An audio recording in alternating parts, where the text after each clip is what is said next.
Hello everyone, welcome back to my blog. আশা করছি তোমরা সবাই খুব ভালো আছো, আমরাও খুব ভালো আছি। আজকের ব্লগটা শুরু করলাম দুপুর থেকে, তাই তোমাদের সাথে শেয়ার করে দিলাম যে আজকে আমরা কি খেয়েছি। আজকের লাঞ্চটা একদম সিম্পল রেখেছি, ভীষণ গরম পড়েছে, তাই ভাবলাম যে একটু সিম্পল খাওয়াটাই বেটার হবে। তার সাথে বুবুর খাওয়াটাকেও আজকে খুব লাইট বানিয়েছি। এরপর আমি চলে গেলাম জলের বোতলগুলোকে ভরতে। জল খেতে গিয়ে দেখি একটা জলের বোতলেও জল নেই। তো ওর পাপা এসে যাবে লাঞ্চের জন্য, তার আগে জলের বোতল ফ্রিজেও ঢুকাতে হবে, তাই এক এক করে জলের বোতল ভরে দুটো জলের বোতল আমি ফ্রিজে ঢুকিয়ে দিলাম। এরপর আমি চলে আসলাম র্যাকের সামনে বাসনগুলোকে ভালো করে তুলে দিব বলে। বাসনগুলো সব ধোয়া হয়ে গেছিলো, অনেকক্ষণ ধরেই এখানে পড়ে রয়েছে, তো ভাবলাম এটাকে একটু সেট করে দিই, তারপরে তো লাঞ্চের জন্য আমরা ব্যস্ত হয়ে যাব। বুবুও ঘুমিয়ে পড়বে, আর বুবু যদি ঘুমিয়ে পড়ে আমি একটা কাজও করতে পারবো না। বাসনের একটা আওয়াজ হলেই ও উঠে বসে পড়বে, আর ওর যদি কাঁচা ঘুম আমি ভাঙিয়ে দিই তাহলে আমার যে কী অবস্থা হবে সেটা তোমরা কল্পনাও করতে পারছো না। তো যাই হোক, আমি বাসন এক এক করে গুছিয়ে ফেললাম। এরপর আমি ভাবছি যে কি করা যায়। আমি তো পটলের তরকারি বা পটল ভাজা খুব একটা ভালো পাই না। তারপরে হঠাৎ করে মনে পড়লো যে ফ্রিজে এক বাটি অড়হর ডাল অলরেডি ভিজানো আছে, তো সেটাকে বের করে ফেললাম। বের করে একটু মিক্সিতে দিয়ে ভাবলাম অল্প লবণ হলুদ অ্যাড করে একটা পেস্ট বানিয়ে নিই, এটার বড়া বানিয়ে নিব। বেশ ভালো লাগবে বলো তো গরম গরম ভাত দিয়ে খেতে। তো এটাই আজকের আমার প্ল্যান। ওর পাপাকে পটল ভাজা দিয়ে দিব, আর আমি অড়হর ডালের বড়া অল্প ঘি দিয়ে ভাত দিয়ে খেয়ে নিব। এইদিকে আমি তো প্রেশার কুকার বসিয়ে রেখেছিলাম গ্যাসের উপরে, সেটা তো আর আমি বুঝিনি যে আমার বুবু মশাই সেটার সিটি আওয়াজ শুনে শুনে বিরাট ভয় পাচ্ছে। একটু পরপর যাচ্ছে কিচেনে আর দেখাচ্ছে যে মামাম ওখানে সিটি পড়ছে। আমি ওকে বারবার করে বুঝাচ্ছি যে না বাবা, এটা কিছু ভয়ের নেই। তো যাই হোক, এই করতে করতে না হঠাৎ করে বিগ বাস্কেট থেকে আমার আজকের পুরো গ্রোসারি এসে গেছে। তো ভাবলাম এগুলো নিয়ে একটু বসে পড়ি আর তোমাদেরকে দেখাই যে কী কী এসে গেছে। এখানে এই দেখো বুবুর নিউট্রি চয়েস এসে গেছে, তারপরে স্ক্রচ বাইট এনেছি, অল্প ভুজিয়া, ওর পাপার জন্য অল্প টোস্ট বিস্কিট, কিছু তেল এনেছি রিফাইন অয়েল, আর সর্ষার তেলও এনেছি। আর এর সাথে এই ব্যাগসগুলো আমার খুব দরকার পড়ে, যেহেতু বুবুকে আমি ডাইপার পরাই, তো ডাইপারগুলোকে ডিসপোজ করার জন্য আমরা এই গার্বেজ ব্যাগসগুলোকে ইউজ করি।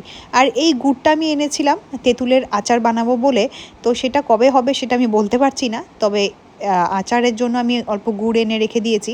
এর সাথে মুসুরির ডাল অল্প এনেছি, কফি এনেছি, কফিটা অবশ্য বাবার জন্য এনেছি। আর এদিকে দেখতে পাচ্ছ মুগ ডালও এনেছি, 1 কেজি ঘি এনে রেখে দিয়েছি।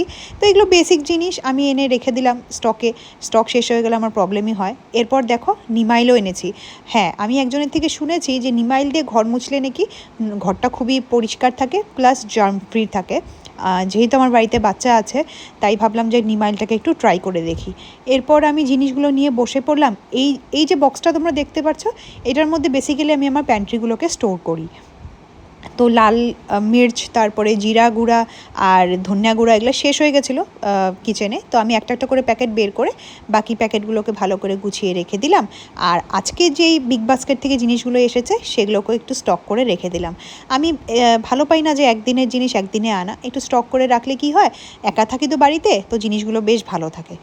তারপরে দেখো এই যে এবার শুরু হলো আমার আসল কাণ্ড। কি করব, ততক্ষণ বুবুর ভাতটা রেডি না হচ্ছে, তো ওকে খাওয়াতেও পারছি না। তো ভাবলাম একটু ওকে নিয়ে বসি। এই ফ্ল্যাশ কার্ডসগুলো না আমি অ্যামাজন থেকে কিনেছিলাম, তো বুবুর জন্য এই ফ্ল্যাশ কার্ডসগুলো আনাতে বেশ ভালোই হয়েছে। ও দেখি টুকটুক টুকটুক করে অল্প অল্প করে অ্যানিমালসের নাম প্লাস তোমার ফ্রুটসের নাম এগুলো একটা একটা করে বলতে পারছে। তারপরে দেখো এইখানে ওর হাতে একটা টাইগারের ফটো আছে। জানি না কেন এই টাইগারের ফটোটা দেখলেই ও এদিক থেকে ওদিক দৌড়ানো শুরু করে। বেশ ভালোই লাগে দেখতে, মজাও লাগে। বুবুকে আমি যতই দেখি ততই অবাক হয়ে যাই যে সময় যেতে কিছুই না। এই তো এই অগাস্টে ওর 2 বছর হয়ে যাবে। দেখতে দেখতে সময় কিভাবে পার হয়ে যায় সেটা খুব একটা বুঝতেই পারলাম না। আমার সবসময় এটাই চিন্তা থাকে যে ছেলেটাকে কিভাবে মানুষ করব, একটা ভালো মানুষ বানাবো। এই তো নেক্সট বছর ওকে স্কুলে দিতে হবে, কত রকমের চিন্তা আমার মাথার মধ্যে চলতে থাকে। আগে ভাবতাম যে নিজে কিভাবে কি করব, এখন নিজের চিন্তা একদমই বাদ দিয়ে দিয়েছি, দিয়ে এখন খালি ছেলের চিন্তাই করি। এটাই তো স্বাভাবিক সব মাদের জন্য, তাই না? এখন তো আমের সিজন, তো পাপা আমাদেরকে 1 কেজি আম দিয়ে গেছিলো। সেটা ফ্রিজেই রেখে দিয়েছি, 2 দিন ধরে খাওয়া হচ্ছিল না, তাই ভাবলাম জোর করে যদি এখন আমগুলোকে না খাই সেটা নষ্ট হয়ে যাবে, আর সেটা তো সহ্য করা যায় না, কি বলো তাই না? আমগুলো এত ভালো ছিল, তাই ভাবলাম ওর বাবার জন্য একটা প্লেট রেডি করে দিই, ওর বাবা লাঞ্চ করে খেয়ে নিবে আর আমিও একটা প্লেট রেডি করে নিব নিজের জন্য।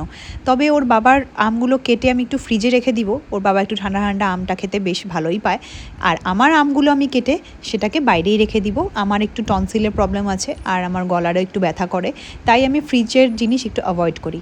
তাই এটা ওর পাপার থালাটা রেডি করে ফেললাম, আর এদিকে আরেকটা আম কেটে 2 পিস আমি বুবুকে অল্প খাওয়াবো, আর বাকি যেটা আম বেঁচে থাকবে সেটা আমি আমার নিজের জন্য রেখে দিব। তো যাই হোক, ওর পাপা এসে গেছে, বলল যে আমি স্নান করে আসি, তুমি আমার খাওয়াটা রেডি করে দাও। তো দেখলাম যে চিনিটাও শেষ হয়ে গেছে, তো কড়াইটা গরম হতে হতে আমি অল্প চিনিটাকেও ঢেলে নিলাম। আর এদিকে দেখো, ওর বাবার জন্য ডালও গরম বসিয়ে দিয়েছি, আর 4-5টে মতন পটলও ভাজতে দিয়ে দিয়েছি।